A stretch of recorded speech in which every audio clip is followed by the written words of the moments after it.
Hello everyone and welcome back. So today will do crops of India. अभी तक हमने physiographic divisions of India, world, reverse of India and climate of India किया हुआ है। उसके ऊपर हमने एमसीक्यूज भी किए हुए हैं। आप चैनल पे जाके उन वीडियोस को देख सकते हैं। सो ये वाला टॉपिक थोड़ा सा छोटा सा टॉपिक है। इसमें ज़्यादातर आपको फैक्ट्स याद रखने पड़ेंगे बिकॉज इसमें ज़्यादा कॉन्सेप्ट्स है नहीं, बट विल मेक श्योर कि at the end of this video आपको सारे जो फैक्ट्स इसमें याद रखने हैं वो याद हो जाएंगे। But before we begin, last lecture में कहीं कहीं पे जो एक्चुअली जो एमसीक्यू सेशन था उसमें लास्ट का एक क्वेश्चन था जिसमें रिट्रीटिंग मॉनसून के बारे में पूछा गया था। उसमें थोड़े बहुत बच्चों को कंफ्यूजन हो गई थी। तो यहाँ पे हम देखेंगे कि ये एक मैप है आपके सामने एंड यू कैन सी कि यहाँ पे कुछ लाइंस डाली हुई हैं इंडिया के मैप के ऊपर। बेसिकली दीज लाइंस डिपिक्ट कि कौन सी डेट पे मॉनसून एंटर करता है उस प्लेस पे और रिट्रीट करता है। For example you can see this red line here जो बिल्कुल यहाँ नीचे केरला से आपको दिखेगी और यहाँ बे ऑफ बंगाल से यहाँ तक जाती है। यहाँ पे इसके इस साइड भी जून 1 लिखा हुआ है और इसके इस साइड भी जून 1 लिखा हुआ है।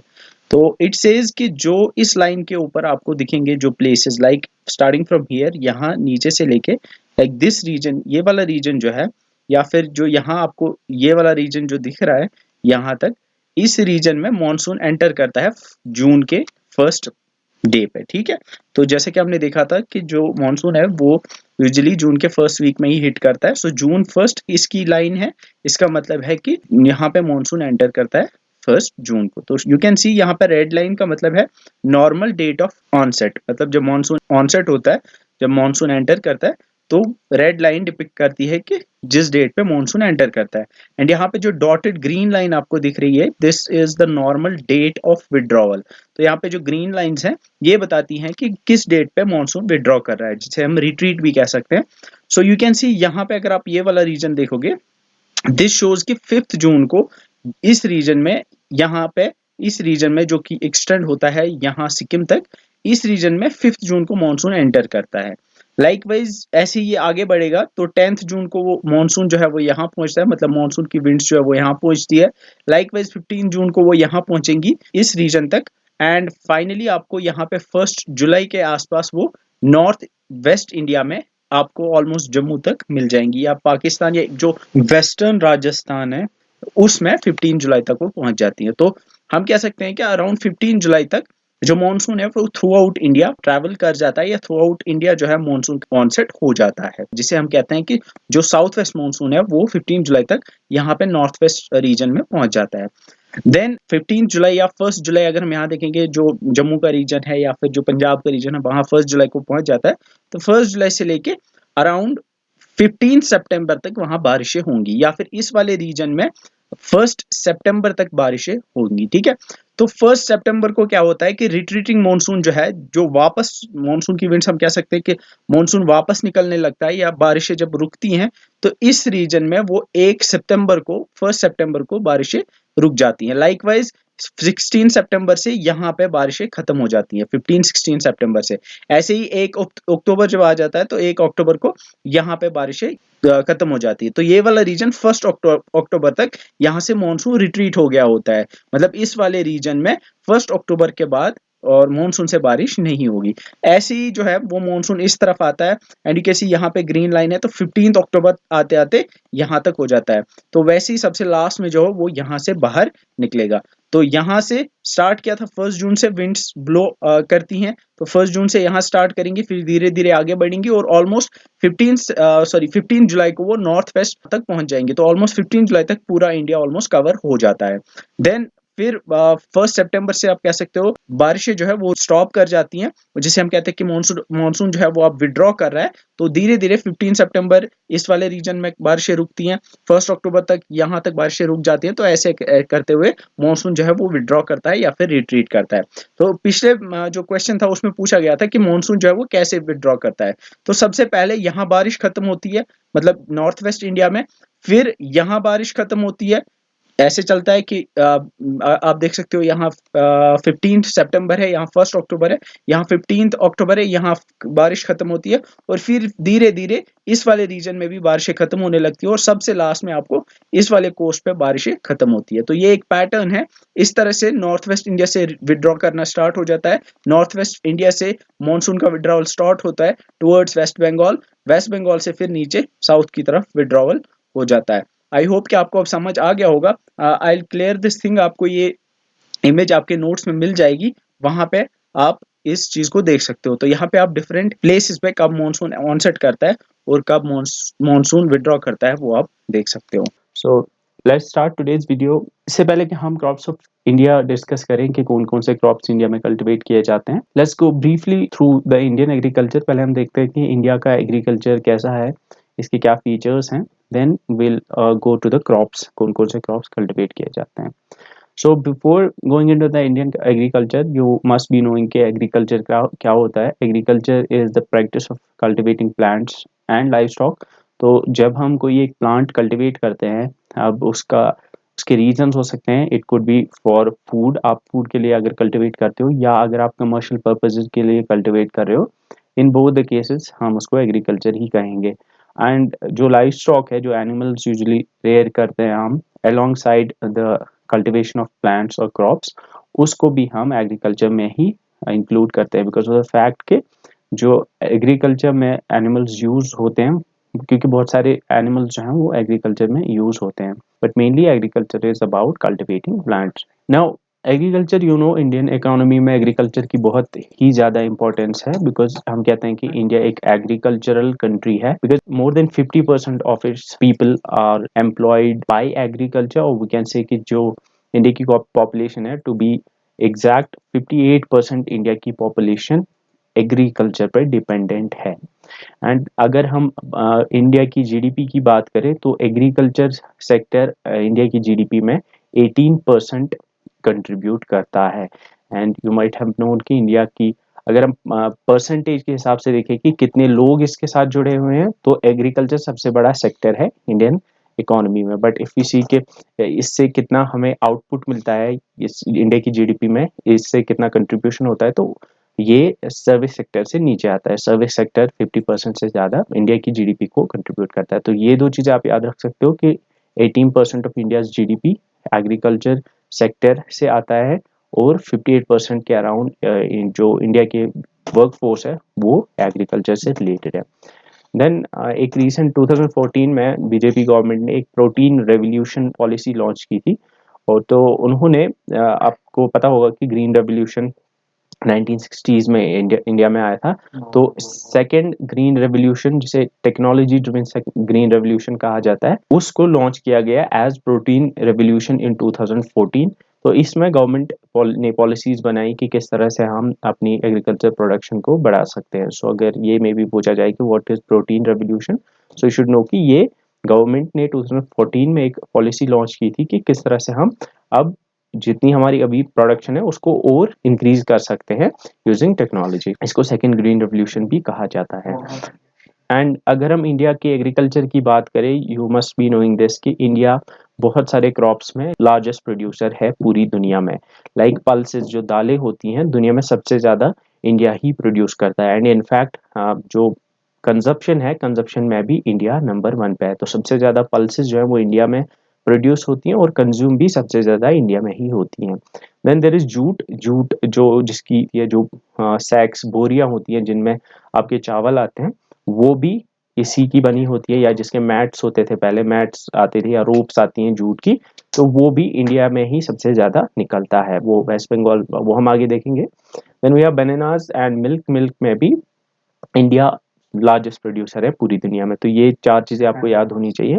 देन अगर हम बात करें कि राइस में, व्हीट में, sugar cane, cotton and groundnuts and along with fruits and vegetables, इनमें इंडिया सेकंड लार्जेस्ट प्रोड्यूसर है।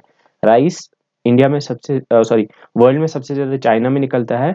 इसी तरह से व्हीट भी सबसे ज़्यादा जो है ये चाइना से ही निकलता है, सेकंड नंबर पे इंडिया है। शुगर केन सबसे ज़्यादा ब्राज़ील में निकलता है, सेकंड नंबर पे इंडिया है। तो इस तरह से आपको ये याद होना चाहिए कि rice, wheat, sugar cane, cotton, groundnuts और फ्रूट्स एंड वेजिटेबल्स में इंडिया सेकंड नंबर पे है अगर हम प्रोडक्शन की बात करें। अगर हम इंडियन एग्रीकल्चर की बात करें तो इसके कुछ सेलिएंट फीचर्स हैं। Like first is the subsistence farming या सबसिस्टेंस एग्रीकल्चर। सबसिस्टेंस एग्रीकल्चर का मतलब है कि जो इंडिया के फार्मर्स हैं वो यूजुअली उतना ही प्रोड्यूस करते हैं जितना वो खुद कंज्यूम करते हैं। मोस्ट ऑफ द फार्मर्स चाहे वो राइस कल्टीवेट करते हो, व्हीट कल्टीवेट करते हो या कोई और क्रॉप कल्टीवेट करते हो। तो इंडिया में majority of farmers subsistence farming ही करते हैं, मतलब जितना वो कल्टीवेट करते हैं वो उतना कंज्यूम कर जाते हैं, तो उतना ज़्यादा उनके पास सरप्लस बचता नहीं है कि वो उसको मार्केट में जाके बेचे। हाँ, बहुत सारे हैं, देयर आर फार्मर्स जो कि मार्केट में बेचते हैं, बट मेजॉरिटी जो है वो सब्सिस्टेंस एग्रीकल्चर ही है। Next is the pressure of population और एग्रीकल्चर। इसका मतलब है कि कि इंडिया की पॉपुलेशन डे बाय डे बढ़ रही है, तो जितनी पॉपुलेशन बढ़ेगी उतनी ही फूड की डिमांड जो है वो भी बढ़ेगी। तो ऑब्वियसली जितनी फूड की डिमांड बढ़ेगी, एग्रीकल्चर पे भी प्रेशर बढ़ेगा कि ज़्यादा से ज़्यादा प्रोडक्शन हमारी हो। Third is importance of animals. India का जो एग्रीकल्चर है वो अभी भी 100% मैकेनाइज्ड नहीं है, मतलब अभी भी बहुत जगह पे एनिमल्स यूज होते हैं, लाइक प्लॉइंग में अभी भी एनिमल्स यूज होते हैं, या दूसरे जो एग्रीकल्चर के रिलेटेड जो भी एस्पेक्ट्स हैं उनमें अभी भी एनिमल्स यूज होते हैं। मैकेनाइजेशन अभी पूरी हुई नहीं है। हाँ, ट्रैक्टर्स या दूसरी जो मशीन्स जो यूज होती हैं एग्रीकल्चर में, बट कंप्लीटली अभी तक मैकेनाइजेशन नहीं हुई है। Fourth is dependent on monsoon. ये आपको पता ही होगा कि इंडिया मेजॉरिटी जो इंडिया में है, about 2/3 of total crop area, जितना भी इंडिया में एग्रीकल्चरल लैंड है जिसके ऊपर क्रॉप्स हैं, जिसके ऊपर कल्टीवेशन होती है, उसमें 2/3 जो है यानी अराउंड 66% जो है वो अभी भी डिपेंडेंट है मानसून पे। मतलब जो उस फार्मिंग के लिए जो वाटर की डिमांड है वो मानसून से ही फुलफिल होती है। जो रेन से मानसून में जो बारिशें होती हैं उनको जमा करते हैं और फिर वही अपने खेतों में या अपने फील्ड्स में ये फार्मर्स यूज करते हैं। So you should remember this, that 2/3 of total crop area is still dependent on monsoon. Then we have variety of crops. कि इंडिया जो है one of the most diverse nations में माना जाता है in terms of agriculture, because कि यहाँ पे बहुत सारे क्रॉप्स, बहुत वेराइटीज क्रॉप्स की प्रोड्यूस की जाती है। अभी हम पढ़ेंगे कहीं पे राइस, कहीं पे व्हीट, या एक ही फील्ड में मतलब साल में 2-3 वेराइटीज कल्टीवेट की जाती हैं। Then there is predominance of food crops. इसका मतलब है अगर हम क्रॉप्स की बात करें तो यूजुअली दो टाइप के होते हैं, एक is one is food crop, दूसरे नॉन फूड क्रॉप्स, जिन्हें हम कैश क्रॉप्स भी कहते हैं। फूड क्रॉप्स वो क्रॉप्स होते हैं जो हम खाने के लिए कल्टीवेट करते हैं, उसमें आपका व्हीट आएगा, राइस आएगा। Then there are cash crops. Cash crops या नॉन, जिनको हम नॉन फूड क्रॉप्स भी कहते हैं, उसमें आपका रबर आएगा, जूट आएगा, जो खाने के लिए नहीं यूज होते हैं, जो कि यूजुअली आप किसी और पर्पज के लिए यूज करते हो। तो यहाँ पे प्रीडोमिनेंस ऑफ फूड क्रॉप्स का मतलब है कि ज्यादातर यहाँ पे जो कल्टीवेशन होती है वो इन्हीं क्रॉप्स की होती है जो खाने के लिए यूज होते हैं। Then there is insignificant place given to fodder crops.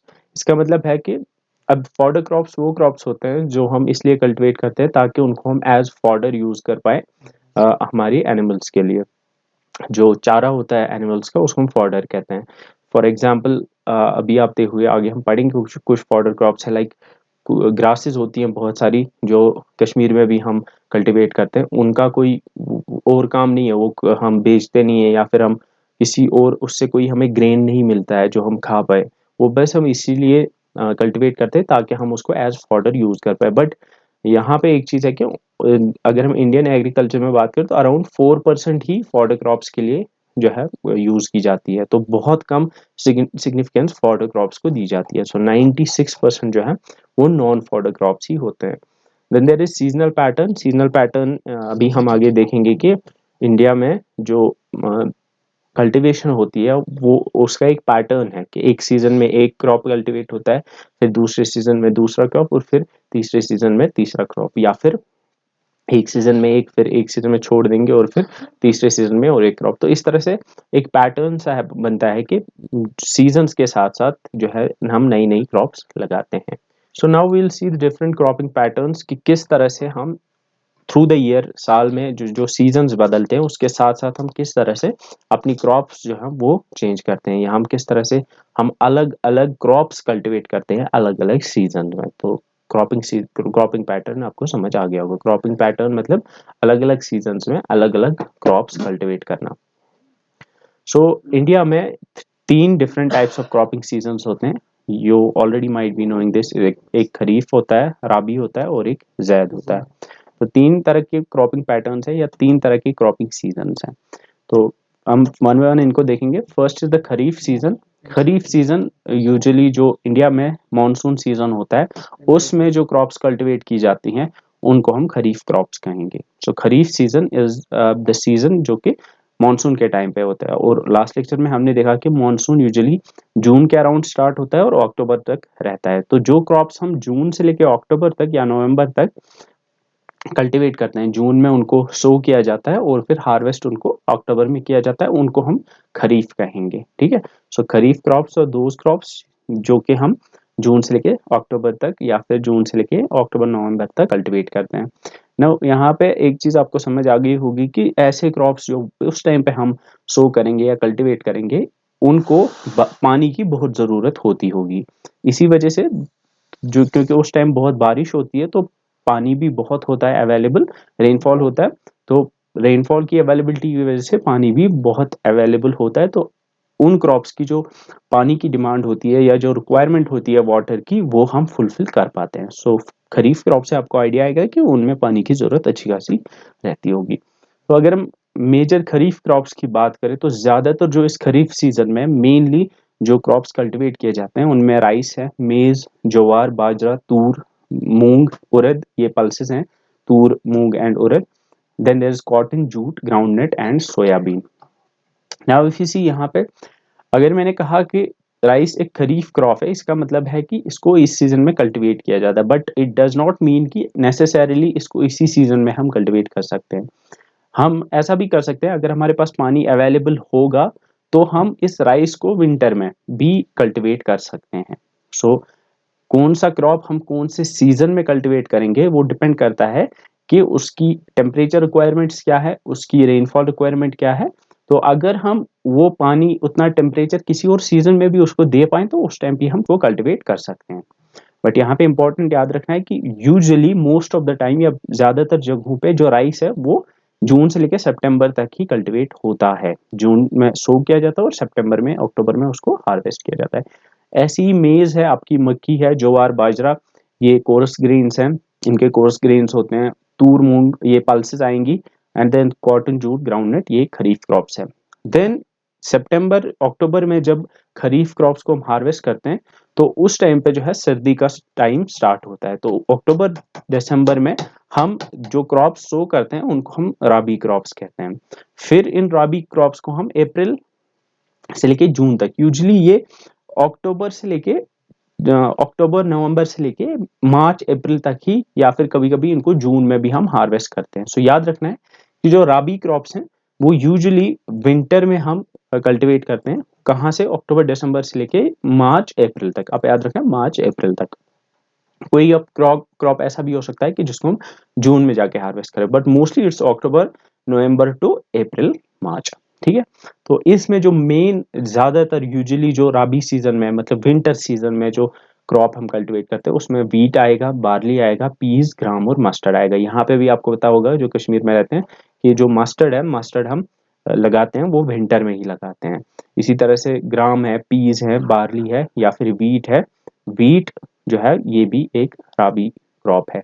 तो राइट नाउ अगर हम नवंबर में है अभी, तो अभी जो क्रॉप लगाई जाएगी, अभी जो हमने हार्वेस्ट की तो वो हमने राइस हार्वेस्ट की अभी। तो खरीफ सीजन अभी खत्म हो गया, अब राबी सीजन स्टार्ट हो गया। अब जो हम क्रॉप्स सो करेंगे वो जो होंगे राबी होंगे। उनमें वीट, अब कहीं कहीं पे वीट सो किया जाएगा और ज्यादातर मस्टर्ड यहाँ पे सो किया जाएगा। तो ये आपको याद होने चाहिए कि वीट, बार्ली, पीस, ग्राम और मस्टर्ड ये राबी क्रॉप्स हैं। ये क्वेश्चन पूछा जा सकता है कि which of following is rabi crop या खरीफ क्रॉप। तो आप बस राबी क्रॉप्स को याद रखिए कि वीट, बार्ली, पीस, ग्राम और मस्टर्ड। तो बार्ली ये यहाँ होता नहीं है, ये भी एक ग्रेन क्रॉप है। देन पीस आपको पता है, मटर, ग्राम जिसको यहाँ पे जो ग्रीन कलर की दाल होती है वो ग्राम है, एंड मस्टर्ड आपको पता है जिससे मस्टर्ड ऑयल निकलता है। Then we have the zaid season. Zaid जब राबी खत्म होता है मार्च अप्रैल में, मार्च अप्रैल में भी कुछ फ्रूट्स हम लगाते हैं जो कि जून जुलाई तक हम हार्वेस्ट करते हैं। जब राबी खत्म होता है फिर जैद स्टार्ट होता है, और उसमें यूजुअली हम seasonal fruits like watermelon, musk melon, cucumber या वेजिटेबल्स या फॉड क्रॉप्स हम ग्रो करते हैं। तो जैद याद रखना है कि ये राबी सीजन के खत्म होने के बाद स्टार्ट होता है और खरीफ सीजन के स्टार्ट होने से पहले ये खत्म हो जाता है। सो मार्च से लेकर जून तक ज्यादातर अगर आप देखोगे ये अप्रैल मई जून में ये जो क्रॉप्स कल्टीवेट किए जाते हैं वही ज़्यादा क्रॉप्स हैं। एंड उस टाइम पे इंडिया में बहुत गर्मी होती है, इस वजह से उस टाइम पे वाटरमेलन, मस्क मेलन और ककम्बर जैसी फ्रूट्स हैं, सीजनल फ्रूट्स, वो कल्टीवेट किए जाते हैं। कई कई पे वेजिटेबल्स भी कल्टीवेट किए जाते हैं। तो इस तरह से आपको याद रखना है कि खरीफ का सीजन जो है वो टाइम पीरियड क्या होता है, राबी का क्या होता है और जैद का क्या होता है, और कौन कौन सी क्रॉप्स इनमें आएंगी वो भी आपको याद रखना है। देन खरीफ, यहाँ पे आप देख सकते हो कि जून से लेके अक्टूबर तक खरीफ होता है, फिर अक्टूबर से लेके मार्च तक राबी होता है, और फिर मार्च से लेके जून तक जैद होता है। तो इस तरह से एक माइंड मैप आप बना सकते हो। मूविंग ऑन, अब हम कुछ इंपॉर्टेंट टर्म्स को देखते हैं before we move to the important crop. सबसे पहले क्रॉप रोटेशन है। क्रॉप रोटेशन का मतलब है कि हम एक सीजन में एक क्रॉप लगाएंगे, लाइक राइस लगाएंगे, लेकिन नेक्स्ट सीजन में हम कोई और क्रॉप लगाएंगे, तो इसको हम क्रॉप रोटेशन कहते हैं। तो क्रॉप रोटेशन कहते हैं कि वो प्रैक्टिस जिसमें हम सीरीज ऑफ प्लांट्स, अलग अलग क्रॉप्स या series of crops different seasons में कल्टीवेट करते हैं। लाइक हमने एक सीजन में हमने राइस लगाया खरीफ सीजन में, और राबी सीजन में हमने वीट लगाया, और फिर जैद सीजन में हमने से कोई वेजिटेबल उगा ली। तो इस तरह से जब हम अलग अलग सीजन में अलग अलग क्रॉप्स कल्टीवेट करते हैं, इसको हम क्रॉप रोटेशन कहते हैं। तो क्रॉप रोटेशन यूजुअली हम इस वजह से करते हैं बिकॉज ऑफ द फैक्ट कि जो क्रॉप्स हैं, अलग अलग क्रॉप्स की अलग अलग रिक्वायरमेंट्स होती हैं। से हमने राइस कल्टीवेट किया तो राइस की एक रिक्वायरमेंट है, तो राइस को हो सकता है कि पोटाश की ज्यादा जरूरत होती है, तो वो सॉइल में से पोटाश निकाल लेगा। अब अगर हमने फिर से नेक्स्ट सीजन में भी राइस ही कल्टीवेट किया तो वो और पोटाश को वहां से निकालेगा। तो इस तरह से हमारी जो लैंड है वो एक किसी एक पर्टिकुलर न्यूट्रिएंट में लैक करेगी। तो जब हम क्रॉप रोटेशन करते हैं, जब हम दूसरे सीजन में दूसरा क्रॉप कल्टीवेट करते हैं, तो उसकी कोई और रिक्वायरमेंट होती है, तो वो कोई और न्यूट्रिएंट निकालेगा। तब तक जो राइस ने या जो पहले हमने क्रॉप लगाया था उसने जो न्यूट्रिएंट कंज्यूम किया वो वापस से उसमें रिप्लेनिश हो जाएगा। तो ये इस वजह से हम क्रॉप रोटेशन करते हैं। तो यूजुअली हम नाइट्रोजन फिक्सिंग बैक्टीरिया के बारे में आपने सुना होगा। जो लेग्यूमिनस प्लांट्स होते हैं उनके रूट्स में नोड्यूल्स होते हैं, उनमें नाइट्रोजन फिक्सिंग बैक्टीरिया होते हैं, और वो नाइट्रोजन को सॉइल में वापस फिल कर देते हैं। Then there is intercropping. अब इंटरक्रॉपिंग में भी हम एक से ज्यादा क्रॉप्स लगाते हैं, बट एट ए टाइम, मतलब हम एक ही लैंड में एट ए टाइम हम दो या दो से ज्यादा क्रॉप्स लगाएंगे। क्रॉप रोटेशन में हम एक सीजन में एक लगाएंगे, दूसरे सीजन में दूसरा लगाएंगे, बट इंटरक्रॉपिंग में एक ही टाइम पे हम दो या दो से ज्यादा क्रॉप्स लगाते हैं। It's called as intercropping. Then we have different types of farming. One is irrigated. Irrigated farming हम जहाँ जो कश्मीर में होती है वो इरिगेटेड फार्मिंग होती है, मतलब कैनाल्स के थ्रू वाटर आता है और वही वाटर जो है उससे हम इरिगेट करते हैं अपनी लैंड को। बट रेन फेड में जो पानी है वो बारिश से आता है, बारिश से हमारी रिक्वायरमेंट्स फुलफिल हो जाती है। उसको हम स्टोर भी कर सकते हैं, बट जो पानी आता है वो रेन से ही आता है, वो किसी कैनाल या दरिया से नहीं आता है। Then there is on the adequacy of soil moisture, कि मतलब कितना मॉइस्चर सॉइल में होना चाहिए। ड्राई लैंड हम उस फार्म को कहते हैं जिसमें जिसकी रिक्वायरमेंट 70, जिसमें 75 सेंटीमीटर से कम अगर पानी की जरूरत होती है। वेटलैंड हम जिसमें 75 से ज्यादा होगा उसको हम वेटलैंड कहते हैं। Then we have fodder crops. Fodder crops usually हम ड्राईलैंड के ऊपर, इनको ड्राईलैंड क्रॉप्स भी कहते हैं। फॉडर क्रॉप्स में आपका रागी आएगा, बाजरा आएगा, मूंग, ग्राम एंड ग्वार। ये ज्यादातर हम जो कैटल होते हैं उनके लिए कल्टीवेट करते हैं। Then there are two types of crops. जो सीरियल्स हैं उनके दो टाइप्स हैं, one is fine grain and other is coarse grain. Fine grain मतलब जिनका ग्रेन छोटा होता है, फॉर एग्जांपल राइस है, वीट है, इनका जो ग्रेन है वो छोटा होता है। But there are coarse grain जिनका ग्रेन बड़ा होता है, लाइक मेज है, मक्की का ग्रेन बड़ा होता है। ऐसी तरीके से ज्वार होता है, बाजरा, रागी, ये जो है ये मिलेट्स में आते हैं, इनको हम कोरस ग्रेन्स कहते हैं। तो कोरस ग्रेन जिनका ग्रेन बड़ा है, और जो फाइन ग्रेन है जिनका ग्रेन छोटा है, जिसमें राइस एंड व्हीट आएगा। अब हम कुछ मेजर क्रॉप्स की बात करेंगे वन बाय वन, 10 से 12 हम पढ़ेंगे। Before we go into the crops, पहले आपको पता होनी चाहिए फूड क्रॉप और कैश क्रॉप की डिफरेंस। फूड क्रॉप वो क्रॉप होते हैं जो कि हम खाने के लिए यूज करते हैं, जिसमें आपके पल्सेस आएंगी, राइस, व्हीट, मिलेट्स और मेज आएंगे। एंड कैश क्रॉप्स वो क्रॉप्स होते हैं जो हम यूजुअली बेचने के लिए कल्टीवेट करते हैं। ठीक है। So first is the rice. Rice की अगर हम बात करें तो सबसे पहले हम देखेंगे कि टेम्परेचर रिक्वायरमेंट क्या होती है। तो अभी हमने देखा कि जो राइस है वो एक खरीफ क्रॉप है। मोस्टली ये जो मानसून सीजन होता है जून से लेके सितंबर, उसमें कल्टीवेट किया जाता है। तो उस टाइम पे जो टेम्परेचर होता है वो 22 से लेके 32 डिग्री तक रहता है। सो दैट्स हम कहते हैं कि जो राइस है उसको जो टेम्परेचर जरूरत होती है वो 20 से लेके 30 डिग्री तक चाहिए होता है, और जो रेनफॉल है वो 150 से लेके 300 सेंटीमीटर तक इसको चाहिए होता है। तो ये दो चीजें आपको याद होनी चाहिए कि टेम्परेचर कितना चाहिए और रेनफॉल कितना चाहिए। अब अभी हमने देखा कि उसको हम खरीफ सीजन में कल्टीवेट करते हो, तो खरीफ सीजन तो मानसून सीजन होता है, उसमें बारिश बहुत होती है। तो बारिश जिसमें बहुत होती है वो 150 से लेके 300 सेंटीमीटर के तक जो है इसकी रिक्वायरमेंट भी होती है। ठीक है, ये आपको याद रखना है।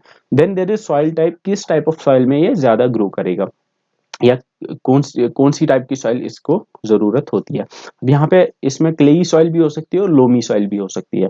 तो टाइप्स ऑफ सॉइल्स अगर आपने पढ़े होंगे, हम बेस्ड ऑन द टेक्सचर कि कितने बड़े जो हैं सॉइल के अंदर कितने बड़े पार्टिकल्स हैं, हम 4 अलग अलग कैटेगरीज में सॉइल को डिवाइड करते हैं। वन इज, फर्स्ट होता है जिसको हम कहते हैं सैंडी सॉइल। सैंडी सॉइल में सबसे बड़े पार्टिकल्स होते हैं। फिर हमारे पास होती है सिल्ट सॉइल जिसे हम कहते हैं, सिल्टी सॉइल कहते हैं, उसमें सैंडी सॉइल से छोटे होते हैं particles. Then there is clay soil, clay soil में सबसे छोटे होते हैं पार्टिकल्स। और लोमी सॉइल, लोमी सॉइल में ये सब होते हैं, क्लेई सॉइल भी होती है, उसमें सैंडी भी होती है और सिल्टी भी होती है। ये आपको याद होना चाहिए।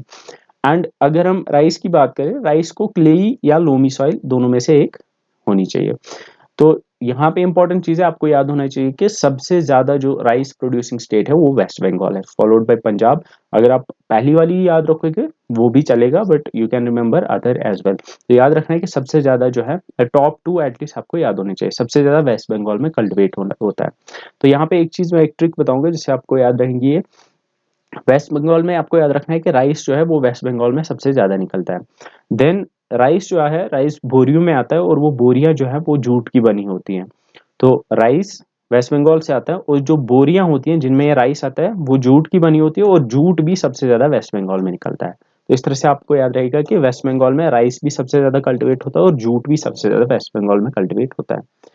देन वी हैव, ये एक स्टेपल फूड है, मतलब ज्यादातर यूजुअली जो फूड आप रेगुलरली कंज्यूम करते हो यहाँ पे कश्मीर में तो यही है। इस तरह से इंडिया में भी बाकी जगह पे राइस ही स्टेपल फूड है।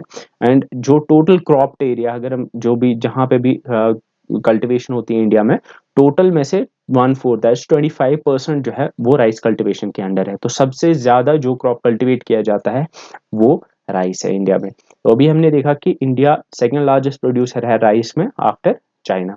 देन अगर हम स्टेट्स की बात करें लाइक असम, वेस्ट बंगाल, उड़ीसा, उसमें साल में 3-3 बार ये ग्रो की जाती है। तो usually most of the area या मोस्ट ऑफ द कंट्री में ये राइस जो है ये आप जून से लेकर सितंबर अक्टूबर तक ही कल्टीवेट करते हो, मतलब खरीफ में कल्टीवेट करते हो। बट असम या वेस्ट बंगाल में या उड़ीसा में ये साल में 3 बार भी कल्टीवेट की जाती है।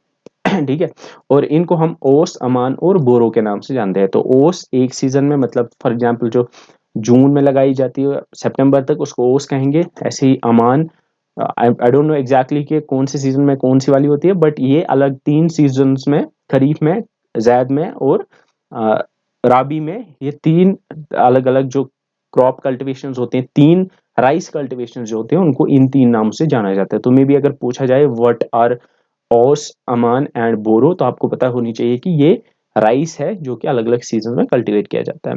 एंड यहाँ पे एक चीज है कि अभी 2021 में ही 15 अगस्त को गवर्नमेंट ने अनाउंस किया कि बाय 2024 हम राइस की कंप्लीट फोर्टिफिकेशन करेंगे। इसका ये मतलब है कि 2024 तक जितनी भी राइस जो है डिस्ट्रीब्यूट की जाती है through PDS, through public distribution scheme, जो अब तक राइस आता है उसमें गवर्नमेंट जो है कुछ न्यूट्रिएंट्स को ऐड करेगी। लाइक यहाँ पे बहुत जगह पे माल न्यूट्रिशन के इश्यूज हैं, बहुत जगह पे यहाँ एनीमिया के भी इश्यूज हैं। तो उनको काउंटर करने के लिए जो राइस है जो डिस्ट्रीब्यूट किया जाता है, चाहे वो मिड डे मील्स में दिया जाता हो या फिर वो पब्लिक डिस्ट्रीब्यूशन सेंटर्स पे मिलता हो, उसको फोर्टिफाई किया जाएगा। उसमें न्यूट्रिएंट्स जो है वो ऐड किए जाएंगे ताकि जो माल न्यूट्रिशन या डिफरेंट न्यूट्रिएंट्स की डेफिशिएंसी की प्रॉब्लम्स हैं वो काउंटर हो जाए। ये आपको याद होना चाहिए कि मे बी अगर पूछा जाए कि गवर्नमेंट ने, ये करंट अफेयर में आएगा कि गवर्नमेंट ने कब complete fortification of rice announce किया था, या फिर अगर ये पूछा जाए कि कौन से ईयर तक ये कंप्लीट हो जाएगा, या फिर ये पूछा जाए कि कौन से क्रॉप की या कौन से ग्रेन की उन्होंने फोर्टिफिकेशन करने का फैसला किया है। तो ये चीजें आपको याद होनी चाहिए। Next is wheat. अब वीट में जो टेम्परेचर है, वीट अभी हमने देखा कि ये एक राबी क्रॉप है, और ये जब सो किया जाता है ये यूजुअली नवंबर दिसंबर में स्टार्टिंग, नवंबर दिसंबर में 10 to 15 डिग्रीज का टेम्परेचर रहता है, और जब इसको हार्वेस्ट किया जाता है दैट इज इन मार्च अप्रैल, उस टाइम पे 20 से लेके 25 डिग्री तक या 21 to 26 डिग्री टेम्परेचर होता है। तो ये आपको याद होना चाहिए कि सोइंग के टाइम पे 10 to 15 डिग्रीज होता है, और जब इसको हम हार्वेस्ट करते हैं उस टाइम पे 21 to 26 डिग्री टेम्परेचर होता है। और उस टाइम पे आपको पता ही होगा कि अप्रैल में तो अच्छी खासी सनलाइट होती ही है। अब यहाँ पे जितना हमने खरीफ जो राइस हमने अभी देखा, राइस जो है वो मानसून में हम कल्टीवेट करते हैं, उसमें 150 to 300 सेंटीमीटर की रेनफॉल या रेनफॉल रिक्वायरमेंट होती है, बट यहाँ पे उतनी नहीं होती है। आपको बताइए कि विंटर में बारिश कम ही होती है इंडिया में, तो 75 to 100 ही इसको चाहिए होती है, ये आपको याद होनी चाहिए।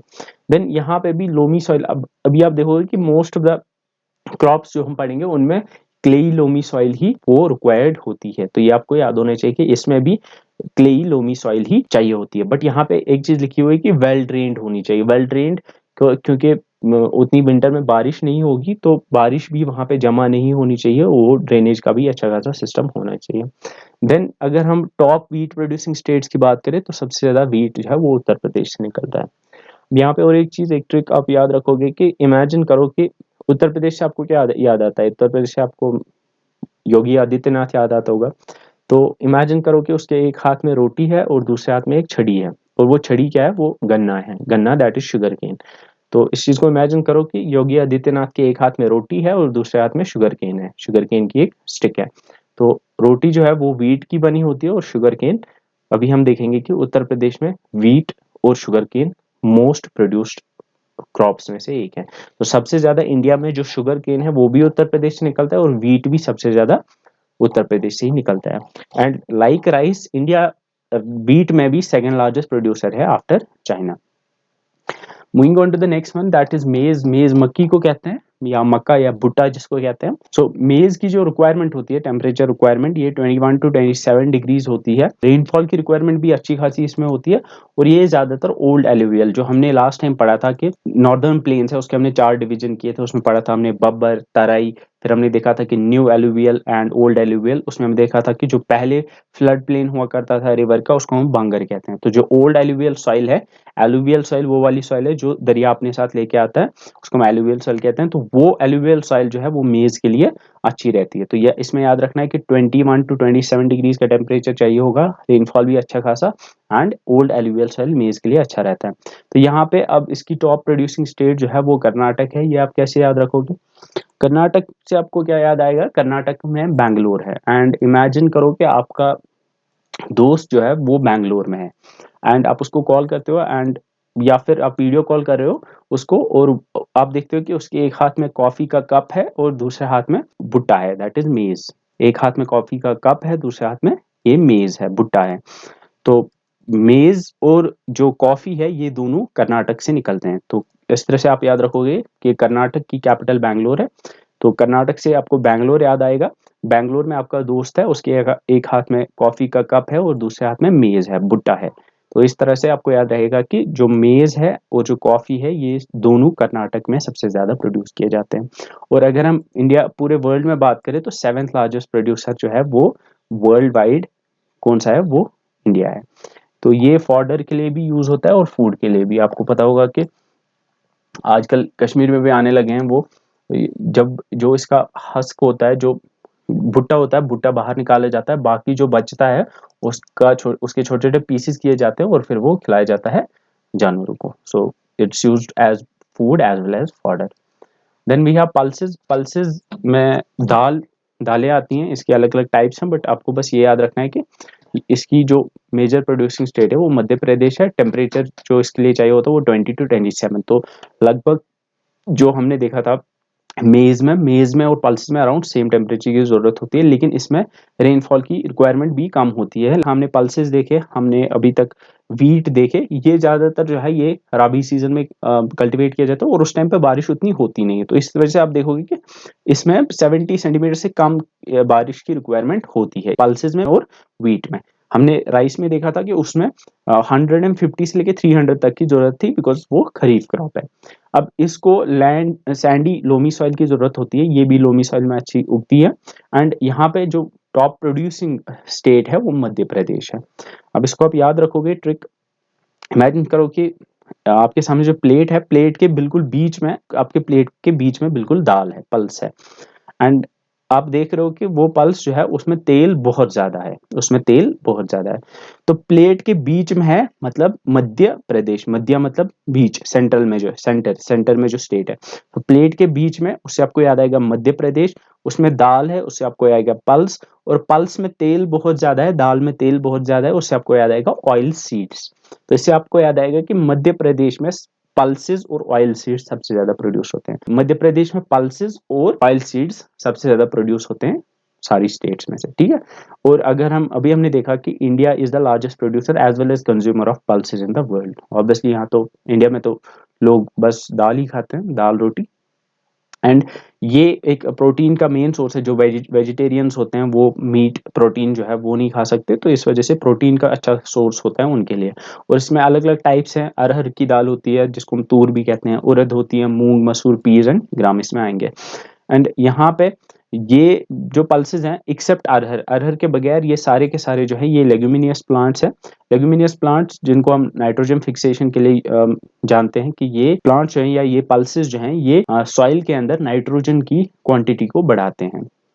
और यूजुअली इसको हम रोटेशन क्रॉप के तौर पे यूज करते हैं कि अगर हमने एक सीजन में राइस लगाई, नेक्स्ट सीजन में यूजुअली पल्स लगाया जाता है क्योंकि ये नाइट्रोजन फिक्सेशन में हेल्प करता है। Then we have millets. Millets coarse grains होते हैं। अभी हमने देखे थे फाइन ग्रेन्स जिसमें आपका व्हीट आएगा, राइस आएगा, बट यहाँ पे हम कोरस ग्रेन्स की बात करें। मिलेट्स को हम, ये कोरस ग्रेन्स होते हैं, इनके बड़े ग्रेन्स होते हैं और इनकी न्यूट्रिशनल वैल्यू भी ठीक ठाक होती है, बट यहाँ पे उतने ये यूज नहीं होते हैं, ज्यादातर ये फॉडर के लिए यूज होते हैं। तो इसमें भी रिक्वायरमेंट जो है, जो टेम्परेचर की रिक्वायरमेंट राइस में थी लाइक 27 टू 32 डिग्रीज के आसपास की इसमें रहती है, और रेनफॉल इसमें 50 टू 100 सेंटीमीटर्स का रहता है। और अगर हम इसकी बात करें तो ये इन्फीरियर एलुवियल सॉइल, मतलब ऐसी एलुवियल सॉइल जो उतनी फर्टाइल नहीं होगी, या लोमी सॉइल जो उतनी फर्टाइल नहीं होगी, जिसमें डेफिशिएंसीज होंगी, तो उसमें ये ग्रो करते हैं। तो मिलेट्स जो होते हैं ये ऐसी सॉइल में भी ग्रो करते हैं जहां जो उतनी फर्टाइल नहीं होगी। एंड इतना आपको पता ही होगा कि राजस्थान में यूजुअली जो है बहुत सारी ऐसी जमीन है जो फर्टाइल नहीं है उतनी, तो इस वजह से राजस्थान जो है ये मिलेट्स में सबसे ज्यादा प्रोडक्शन करता है। तो मिलेट्स में आपको याद रखना है ये राजस्थान से निकलते हैं, बिकॉज ये इंफीरियर एलुवियल सॉइल या जो डेफिशिएंट, जो न्यूट्रिएंट डेफिशिएंट सॉइल होती है उसमें ये ग्रो करते हैं।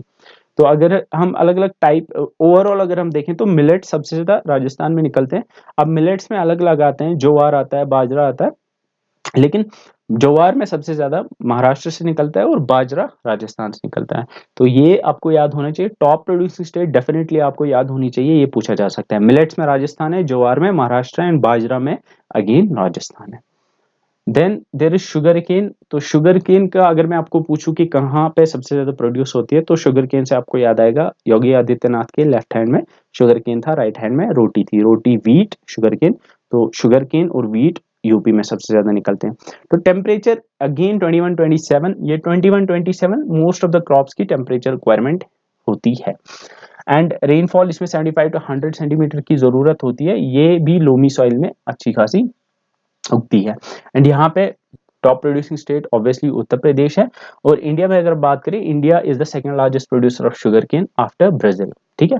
अब शुगर केन से हम शुगर भी निकालते हैं, शुगर जो आप यूज करते हो घर पे, गुड़ जिसे हम जेगरी कहते हैं, जेगरी जो गुड़ आप कश्मीर में जो है विंटर में खिलाया जाता है कैटल को, उसको हम जेगरी कहते हैं, या खंड सीरी है या मोलेसिस है, ये सारी चीजें जो है ये शुगर केन से ही निकाली जाती है। तो शुगर केन एक कैश क्रॉप है, ठीक है। Then there are oil seeds. अब ऑयल सीड्स सबसे ज्यादा कहाँ से निकलती है? ऑयल से आपको याद आएगा दाल, दाल मतलब पल्सेस, और पल्स बिल्कुल प्लेट के सेंटर में थी, मतलब मध्य प्रदेश। तो मध्य प्रदेश में पल्सेस और ऑयल सीड सबसे ज्यादा निकलती है। अब इसमें टेम्परेचर की जरूरत 15 टू 30 डिग्री सेंटीग्रेड की होती है। एंड अगर हम रेनफॉल की बात करें तो 75 से लेस, दैट इज 30 टू 75 की रेनफॉल की रिक्वायरमेंट होती है। ये भी लोमी सॉइल में अच्छी खासी उगती है और top producing state Madhya Pradesh है, ये आपको याद होना चाहिए। जो ऑयल सीड्स हैं, ऑयल सीड्स मतलब वो वाले सीड्स होते हैं जिनसे हम ऑयल निकाल सकते हैं, लाइक ग्राउंड नट है या फिर मस्टर्ड है, कोकोनट है, सेसम है, तिल है, तिल जिसे हम तिल कहते हैं जो आपके तेल बोर्ड पे होता है। And then there is soybean, castor seeds होते हैं, कॉटन सीड्स, लिनसीड या सनफ्लावर सीड्स, ये सारे जो है ऑयल सीड्स में आएंगे। एंड एक चीज आपको याद रखनी है कि येलो रेवोल्यूशन हम कहते हैं कि जो ऑयल सीड्स की प्रोडक्शन को इंक्रीज करने के लिए येलो रेवोल्यूशन था। तो जैसे व्हाइट रेवोल्यूशन मिल्क के लिए था, ग्रीन रेवोल्यूशन ओवरऑल एग्रीकल्चर के लिए था, yellow revolution specifically oil seeds के लिए था। Next is T. अब टी कहाँ पे प्रोड्यूस होती है सबसे ज्यादा? आपको ये पता होगा ये कि आसाम में सबसे ज्यादा चाय के बाग होते हैं, ये बचपन से पढ़ते आ रहे हैं, जो चाय की थैली आती थी उसमें आसाम लिखा होता था, आसाम टी। तो इसमें जो होता है टेम्परेचर की जरूरत वो 20 टू 30 डिग्री सेल्सियस होता है। बट यहाँ पे जैसे हमने देखा था राइस में जैसे 150 टू 300 सेंटीमीटर की जरूरत होती थी, वैसे ही यहाँ पे 150 टू 300 सेंटीमीटर बारिश जरूरत होती है। आपको यूजुअली पता होगा कि जो ये टी है, टी पहाड़ों पे जो स्लोप्स स्लोपी एरियाज होते हैं उन पे ये कल्टीवेट की जाती है। तो वहाँ असम में बारिश तो बहुत होती है बट वो बारिश जो है वो वहाँ पे जमा नहीं होती है, ठीक है, तो वो नीचे आती है, स्लोप्स के नीचे आती है। इस वजह से हम कहते हैं कि टी के लिए एक तो ज्यादातर ऐसी जमीन होनी चाहिए जिसमें बारिश अच्छी खासी हो, लेकिन वो वेल ड्रेन्ड होनी चाहिए, उसमें बारिश जमा नहीं होनी चाहिए, और वहां पे रिच इन ह्यूमस भी होना चाहिए, मतलब जो ऑर्गेनिक मैटर है वो अच्छा खासा उसमें होना चाहिए। तो टॉप प्रोड्यूसिंग स्टेट असम है obviously. India second largest producer है टी में, ऑब्वियसली आफ्टर चाइना। तो यहाँ पे ये सबसे पहले इंट्रोड्यूस कराई थी ब्रिटिशर्स ने, जो ईस्ट या नॉर्थ ईस्ट इंडिया में के जो स्लोप्स हैं उनमें ये इंट्रोड्यूस कराई गई थी, वहां पे सबसे पहले ब्रिटिशर्स ने कल्टिवेट की थी। तो यहाँ पे एक चीज याद रखोगे आपके, जो टी है इसकी रेनफॉल रिक्वायरमेंट और राइस की रेनफॉल रिक्वायरमेंट 150 टू 300 सेंटीमीटर्स है, और जो टेम्परेचर है वो 20 टू 30 डिग्री सेंटीग्रेड है। Moving on to coffee. अब कॉफी कहाँ पे सबसे ज्यादा निकलती है? कॉफी से आपको याद आएगा आपका दोस्त जो बैंगलोर में था, बैंगलोर इज इन कर्नाटक, एक हाथ में कॉफी थी दूसरे हाथ में भुट्टा था। सो मेज एंड कॉफी दोनों कर्नाटक से सबसे ज्यादा निकलते हैं। अब यहाँ पे अगेन टेम्परेचर 15 टू 30 या 15 टू 28 डिग्री सेंटीग्रेड होता है, और यहाँ पे भी बारिश अच्छी खासी जरूरत होती है। तो टी को जितनी बारिश लगती है ऑलमोस्ट ऑलमोस्ट उतनी ही 150 टू 250 कॉफी को भी लगती है। तो टी और कॉफी एक जैसे तो जैसे होते हैं, तो एक तरह से आप मान सकते हो कि दोनों में सेम बारिश की जरूरत होती है, और टेम्परेचर भी ऑलमोस्ट दोनों में सेम चाहिए होता है। और यहाँ पे भी जो है ये वेल ड्रेन्ड सॉइल होनी चाहिए, लेकिन ये सबसे ज्यादा कर्नाटक से निकलती है। तो ये कैसे याद रखना है आपको, ये मैंने बताया। इंडिया आपको याद रखना है कि 7th लार्जेस्ट प्रोड्यूसर है कॉफी में।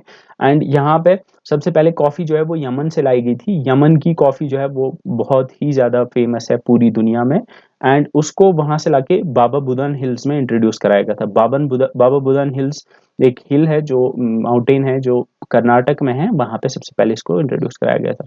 एंड इंडिया की एक वैरायटी है अरेबिका, वो पूरी दुनिया में मशहूर है। तो मे भी अगर पूछा जाए कि अरेबिका किसकी वैरायटी है, आपको याद होना चाहिए कि ये कॉफी की वैरायटी है।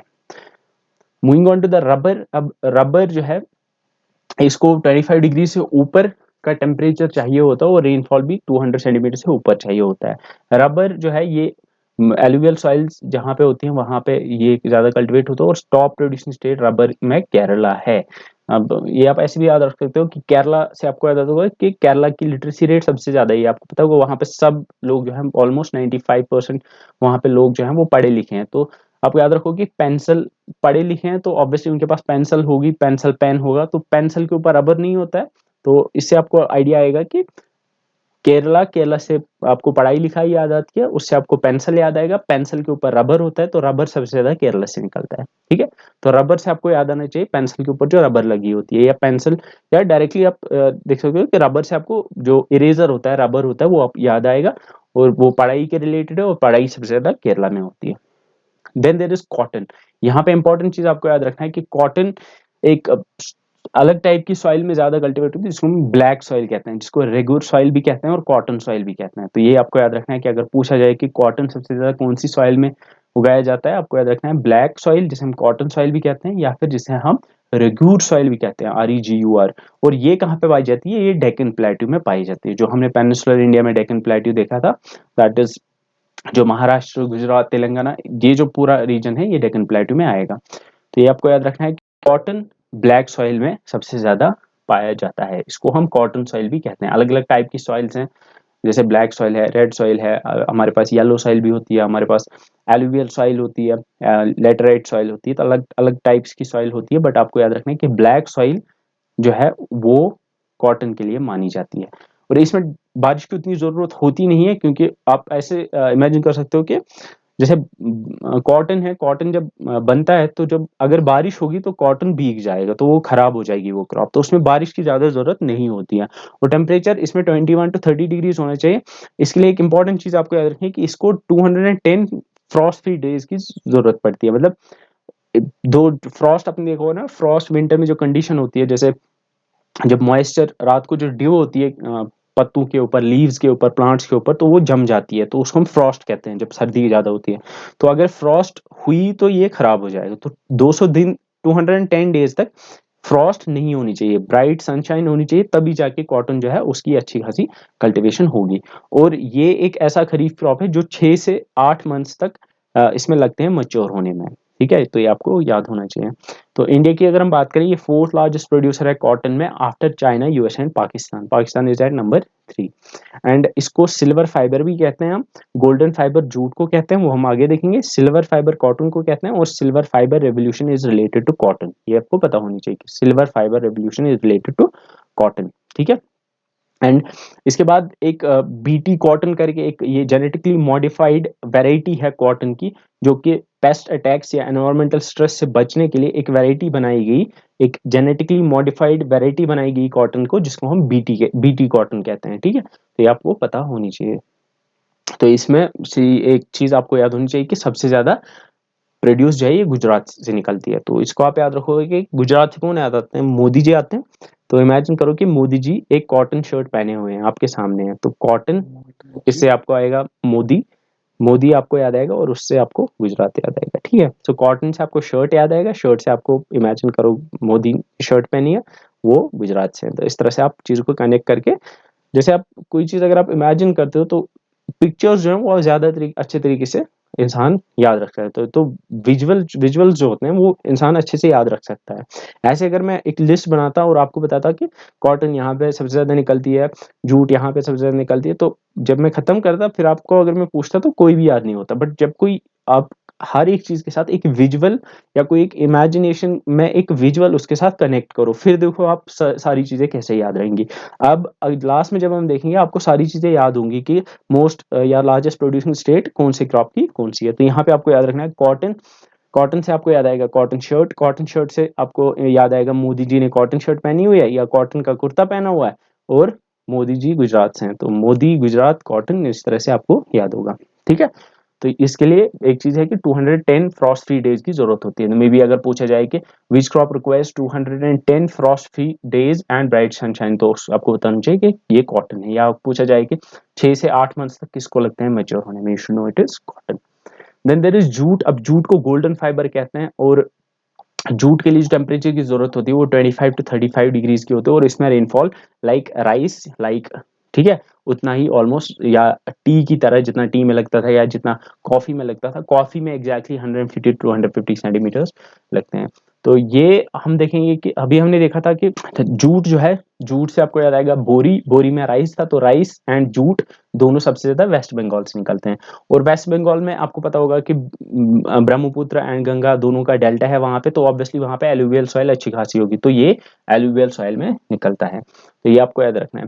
इसको हम कहते हैं कि इसको गोल्डन फाइबर भी के नाम से भी जाना जाता है, और ये इंडिया जो है ये लार्जेस्ट प्रोड्यूसर है जूट का। ठीक है, पहले इसके बहुत सारे यूजेस थे, मैट्स बनाने के लिए या बैग्स बनाने के लिए, रोप्स, कार्पेट्स और तरह ऐसी चीजें बनाई जाती थी जूट से। बट जब से सिंथेटिक फाइबर्स आने लगे, तो सिंथेटिक फाइबर जो है वो चीपर होते हैं जूट से, इस वजह से इनकी जो डिमांड है वो मार्केट में कम हो गई जूट की। ठीक है, अब जूट जो है इसको पानी की जरूरत होती है, ये जहाँ पे रिवर्स होते हैं, या जहाँ पे अगर आप देखो बंगाल में जो है वेस्ट बंगाल में वहाँ पे डेल्टा है, तो ऑब्वियसली जब जूट बनाया जाता है तो उस पेड़ को उसका जो स्टेम है उसको पानी में रखा जाता है बहुत सारे टाइम के लिए, फिर उसको वहां से निकाला जाता है, उसके फिर फाइबर्स बन जाते हैं, अलग अलग हो जाते हैं वो रेशे, और फिर उससे जूट बनता है। तो ऐसे आपको याद रहेगा कि ये वेस्ट बंगाल में वहाँ पे डेल्टा है, तो ऐसी चीज़ों को कनेक्ट करके आप याद रख सकते हो।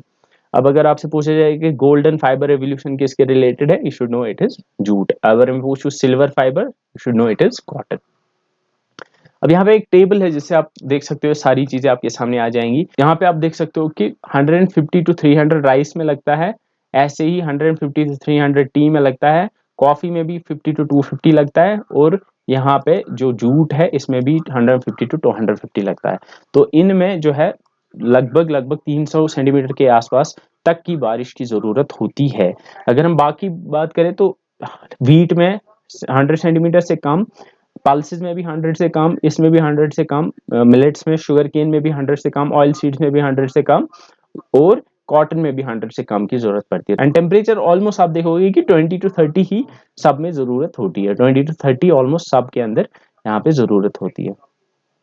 देन सॉइल की अगर हम बात करें, इसको आप देख सकते हैं ज्यादातर आपको लोमी सॉइल दिखेगी, बट यहाँ पे जूट के लिए आपको एलुवियल सॉइल याद रखना है, और कॉटन के लिए आपको याद रखना है ब्लैक सॉइल, जो कि डेक्कन प्लेट्यू से डेक्कन प्लेट्यू में ज्यादा होती है।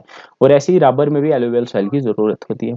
देन लीडिंग प्रोड्यूसर आपको याद होगा राइस, राइस से आपको याद आएगा राइस और बोरी दोनों वेस्ट बंगाल से निकलते हैं, that is rice and jute. Wheat, wheat roti, wheat से आपको याद आएगा उसकी रोटी होती है, और रोटी और शुगर केन योगी आदित्यनाथ के हाथ में थे तो उत्तर प्रदेश याद आएगा। मेज, मेज से आपको आएगा भुट्टा, और कॉफी आपके फ्रेंड के हाथ में थी जो बैंगलोर में है, और वहां से आपको कर्नाटक याद आएगा। तो मेज एंड कॉफी कर्नाटक से होंगे। पल्सेस, पल्सेस से आपको याद आएगा प्लेट के बीच में दाल है, उसमें तेल बहुत ज्यादा है, तो पल्सेस बीच में था तो मध्य प्रदेश, तो पल्सेस एंड ऑयल सीड्स दोनों मध्य प्रदेश से आएंगे। शुगर केन, शुगर केन अभी हमने देखा वो किसके हाथ में थे, आदित्यनाथ के, तो obviously it will be Uttar Pradesh. Then oil seeds हमने देखा। टी, टी आपको पता ही होगा ये आसाम में है। रबर आपको याद रखना है, रबर से पढ़ाई आपको याद आएगी, पढ़ाई से आपको याद आएगा कि केरला सबसे ज्यादा पढ़ाई वहीं पे होते हैं, सबसे ज्यादा लिटरेसी रेट वहीं पे है, तो केरला में ऑब्वियसली रबर सबसे ज्यादा निकलता है। एंड कॉटन आपको याद आएगा, कॉटन से शर्ट याद आएगी या कुर्ता याद आएगा, मोदी जी एंड गुजरात। तो इस तरह से आपको सारे स्टेट्स याद हो गए। Then there is green revolution, इसमें उतना है नहीं, बस ग्रीन रेवोल्यूशन मतलब ये 1960s के अराउंड जो है गवर्नमेंट ने कोशिश की कि हम इस तरह से एग्रीकल्चर प्रोड्यूस या प्रोडक्शन जो है उसको किस तरह से इंक्रीज किया जाए, तो हुआ भी ऐसा ही, डिफरेंट पॉलिसीज गवर्नमेंट ने यूज की, उस तरह से इंडिया की जो प्रोडक्शन थी डिफरेंट क्रॉप्स की वो उसमें अच्छा खासा इंक्रीज हुआ, उसको हम ग्रीन रेवोल्यूशन कहते हैं। ठीक है, अब इसमें जो अचीवमेंट्स हमने हासिल की उसमें पहला ये था कि जो पर हेक्टेयर प्रोडक्शन था, मतलब एक हेक्टेयर में जितना एवरेज प्रोडक्शन निकलता था वो इंक्रीज हो गया। सेल्फ डिपेंडेंस, मतलब इंडिया जो है वो सेल्फ डिपेंडेंट हो गया, उसको बाहर से जो है इंपोर्ट करना पड़ता था बहुत सारे क्रॉप्स, बट वो फिर उसके बाद जो है ये सेल्फ डिपेंडेंट हो गया, उसको बाकी पे डिपेंडेंट रहने की जरूरत नहीं पड़ी। Then there is commercialisation of agriculture, इसका मतलब है कि उससे पहले ज्यादातर जो प्रोड्यूस होता था वो बस खुद कंज्यूम करते थे फार्मर्स, वो कमर्शियल पर्पज के लिए यूज नहीं होता था, मतलब चीजों को हम जो प्रोड्यूस किए जाते थे क्रॉप्स वो बेचे नहीं जाते थे, बट उसके बाद ग्रीन रेवोल्यूशन के बाद कमर्शलाइज हो गए। Then there is use of fertilisers, green revolution में जो फार्मर्स है उनको फर्टिलाइजर्स दिए गए, सब्सिडीज दी गई, तो फार्मर्स ने भी फर्टिलाइजर्स को यूज करना स्टार्ट किया। Irrigation facilities in wider areas, obviously irrigation facilities को बढ़ाया गया, उसमें कैनाल्स बनाई गई, उस वजह से ऑलमोस्ट एक मेजर पोर्शन ऑफ लैंड जो है वो इरिगेट हुई। Then there is use of insecticides, fertilisers के साथ ही आएगा। एंड रूरल इलेक्ट्रिफिकेशन, ये भी आपको याद रखना है कि ग्रीन रेवोल्यूशन में बहुत सारी विलेजेस तक इलेक्ट्रिसिटी भी पहुंचाई गई, बिकॉज बहुत सारी मोटर चलाने के लिए या दूसरी इक्विपमेंट चलाने के लिए इलेक्ट्रिसिटी की जरूरत होती थी, तो ग्रीन रेवोल्यूशन में ये भी अचीव किया गया। Then we have the jhum cultivation. तो जूम कल्टीवेशन ये एक प्रैक्टिस है, ये एक कल्टीवेशन प्रैक्टिस है या एग्रीकल्चरल प्रैक्टिस है जो कि मोस्टली नॉर्थ ईस्ट रीजन में फॉलो की जाती है। तो इसको आप समझने के लिए आप यहाँ पे देख सकते हो, दरअसल जो नॉर्थ ईस्ट इंडिया है आपको पता होगा कि वो मेनली जो है वो फॉरेस्ट एरिया, वहाँ पे फॉरेस्ट बहुत ज़्यादा है। तो वहाँ पे जो लोग रहते हैं वो क्या करते हैं कि जो ट्राइबल्स वहाँ पे या फॉरेस्ट में जो लोग रहते हैं उनके पास तो अब ज़मीन है नहीं, तो वो किसी एक फॉरेस्ट एरिया को देखते हैं जो कि उनको लगता है कि सूटेबल एग्रीकल्चर के लिए, और वो उस एरिया को क्लियर कर देते हैं। क्लियर कैसे करते हैं? वहाँ पे जो ट्रीज़ होंगे उनको वो कट डाउन करते हैं, उनको वो काटते हैं और ज़मीन खाली कर देते हैं। और बेसिकली वहाँ पे और एक प्रैक्टिस भी करते हैं, पहले वो काटते हैं उन सारे पेड़ों को, और फिर जो उन्होंने पेड़ काटे होंगे उनको जला देते हैं। तो इसे हम कहते हैं स्लैश एंड बर्न। स्लैश मतलब पहले उनको काट देते हैं पेड़ों को और फिर जला देते हैं। तो इस प्रैक्टिस को हम कहते हैं जूम कल्टीवेशन, जहाँ पे जो लोग हैं वो किसी एक फॉरेस्ट एरिया को पहले क्लियर करते हैं, वहां पे पेड़ काटते हैं, फिर उनको जला देते हैं। तो जब वो जल जाते हैं तो जो ऐश, जो राख वहां पे बचती है नीचे, वो नीचे अर्थ जो है, जो नीचे सॉइल है, सॉइल में एज मैन्योर, खाद की तरह काम करता है। तो एक तरह से ऑर्गेनिक फार्मिंग भी हो जाती है और उनकी जमीन जो है वो रेडी हो जाती है फॉर एग्रीकल्चर। फिर जब वो यहाँ पे एग्रीकल्चर करते हैं तो कुछ साल के लिए, फॉर एग्जांपल 5 to 10 ईयर्स के लिए, वो यहाँ पे एग्रीकल्चर कल्टीवेट करेंगे, जो भी वहाँ पे क्रॉप कल्टीवेट करना होगा वो कल्टीवेट करेंगे। But then what will happen कि धीरे धीरे जो ये सॉइल है इसकी फर्टिलिटी कम होती जाएगी, एंड देन जब उनको लगेगा कि फर्टिलिटी कम हो गई है, अब यहाँ पे प्रोड्यूस ज्यादा नहीं निकलता है, what they will do is कि वो इस जमीन को फिर से ऐसे ही छोड़ देंगे और कहीं और, फॉर एग्जांपल इस वाले रीजन में, जंगल को साफ कर देंगे। सेम वहां पे भी स्लैश एंड बर्न कल्टीवेशन होगा, वहां पे भी उसको काट देंगे और उसको जला देंगे, फिर यहाँ पे कल्टीवेशन होगा। फिर 10-15 साल के लिए ऐसे ही वो करते करते यहाँ पे कुछ जगहों पे वो ओवर द इयर्स कल्टीवेशन करते जाएंगे। लेकिन यहाँ पे एक चीज आपको याद रखनी है कि इसके बहुत सारे प्रोज भी हैं, कॉन्स भी हैं। इसके क्रिटिक्स हैं जो जूम कल्टीवेशन को क्रिटिसाइज करते हैं, वो बोलते हैं कि ये डिफॉरेस्टेशन को प्रमोट करता है, इससे एनवायरनमेंट को हमें नुकसान पहुंचता है। बट जो इसके हित में बोलते हैं, जो इसको सपोर्ट करते हैं, वो बोलते हैं कि एक तो ऑर्गेनिक फार्मिंग होती है, यहाँ पे किसी तरह के फर्टिलाइजर्स का यूज नहीं होता है, एंड सेकेंड थिंग इज कि वो बोलते हैं कि जब ये ऐसे करते हैं, जब ये यहाँ पे इस जगह को छोड़ते हैं और किसी और जगह जाते हैं, तो जब यहाँ जाते हैं दूसरी जगह पे, तो जो जो जो उनने पहले जगह छोड़ी होती है, इस वाली जगह पे धीरे धीरे जो फॉरेस्ट है वो फिर से ग्रो करना स्टार्ट हो जाएगा। तो जब वो इस साइकिल में, जब वो यहाँ जाएंगे, फिर उसके बाद जब वो यहाँ जाएंगे, तो फिर जब वो वापस से फिर से इस जगह पे पहुंचेंगे, तो यहाँ पे फिर से फॉरेस्ट जो है वो ग्रो किया होगा, यहाँ पे फिर से नया फॉरेस्ट ग्रो किया होगा, क्योंकि यहाँ पे वो से 50 और 60 ईयर्स के बाद फिर से इस जगह पे पहुंचेंगे। तो जो फॉरेस्ट का नेचुरल ग्रोथ साइकिल है, natural growth cycle of the forest जो है, उसका यूज किया जाता है जूम कल्टीवेशन में। तो आई होप आपको समझ आ गया होगा। जूम कल्टीवेशन में एक जगह को, उसको हम स्लैश एंड, याद रखना है, इसको हम स्लैश एंड बर्न एग्रीकल्चर कहते हैं। पेड़ों को काटते हैं, फिर वहां पे हम उसको जला देते हैं, वो जला के जो राख निकलती है वो एक्ट करती है एज फर्टिलाइजर, वो खाद का काम देती है। वहां पे एग्रीकल्चर करते हैं, फिर 10-15 साल के बाद जब लगता है कि सॉइल की जो फर्टिलिटी है वो कम हो गई है, फिर दूसरी जगह शिफ्ट करते हैं, वहां पे भी सेम प्रोसेस होता है, फिर तीसरी जगह, ऐसे करते हुए ओवर द इयर्स हम फिर से वापस उसी जगह पे आ जाते हैं। लेकिन वहां पे जो फॉरेस्ट है वो फिर से ग्रो किया हुआ होता है, वहां पे फिर से फॉरेस्ट बन गया होता है, और एक तरह से ये एक साइकिल चलता है। इस प्रोसेस को हम कहते हैं जूम कल्टीवेशन। और आपको याद रखना है कि ये ज्यादातर होती है use in north east India. तो यहाँ पे कुछ चीजें हैं जो आप पढ़ सकते हो। यहाँ पे मेनली जो है सेकेंडरी फॉरेस्ट को कट किया जाता है। सेकेंडरी फॉरेस्ट और प्राइमरी फॉरेस्ट का डिफरेंस ये है कि प्राइमरी फॉरेस्ट हम कहते हैं कि एक ऐसा फॉरेस्ट जिसको आपने कभी टच नहीं किया होगा, जो बिल्कुल अनटच्ड होता है। से ये वाला फॉरेस्ट जो है यहाँ पे, अगर ये अभी फॉर एग्जांपल इससे पहले यहाँ पे फॉरेस्ट था, उसको किसी ने पहले काटा नहीं था, तो वो प्राइमरी फॉरेस्ट था।